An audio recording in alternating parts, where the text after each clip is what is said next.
Isang Philippine Airlines stewardess ang natagpuang patay sa isang hotel room sa poblasyon Makati City.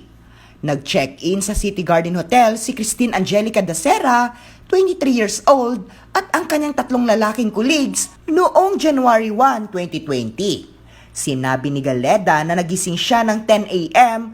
at nakitang tila tulog si Dacera sa bathtub matapos ang kanilang New Year party sa nasabing hotel room. Nagising ulit si Galeda ilang oras pa ang nakalipas at nakitang kulay asul na ang balat ni Dacera at walang malay.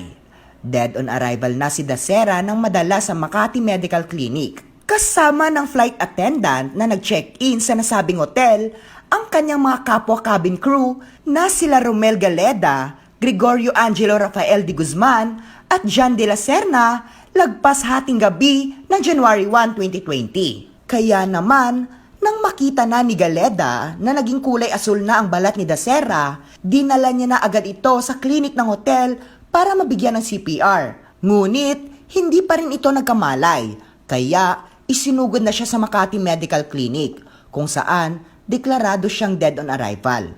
Mayroong mga sugat sa katawan at hematoma ang katawan ni Dacera.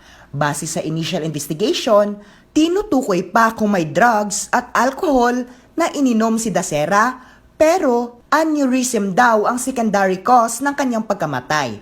Hindi pa alam ang primary cause ng death at iimbestigahan din ito kung may mga panggagahasa bang nangyari. Samantala, viral naman ang larawan ni Christine Dacera na huling in-upload sa Instagram. Dahil nga sa nakakakilabot na caption nito. Makikita sa larawan ang kuha ng litrato ni Christine Dacera na nasa labas siya ng pintuan ng eroplano. Ani pa niya sa caption, "Last flight for this one, hell of a year." At bukod pa dito, nag-viral na rin sa social media ang masayang Facebook live video ni Dacera.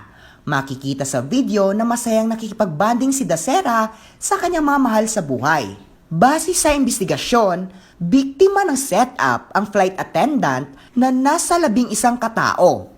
Pinaniniwalaan ring pinainom ng ipinagbabawal na gamot ang biktima na natagpuang walang malay at may mga pasa at sugat sa katawan. Inilahad naman ng ina ni Dacera na nag-video call pa sila ng kanyang anak para magbatian ng Happy New Year.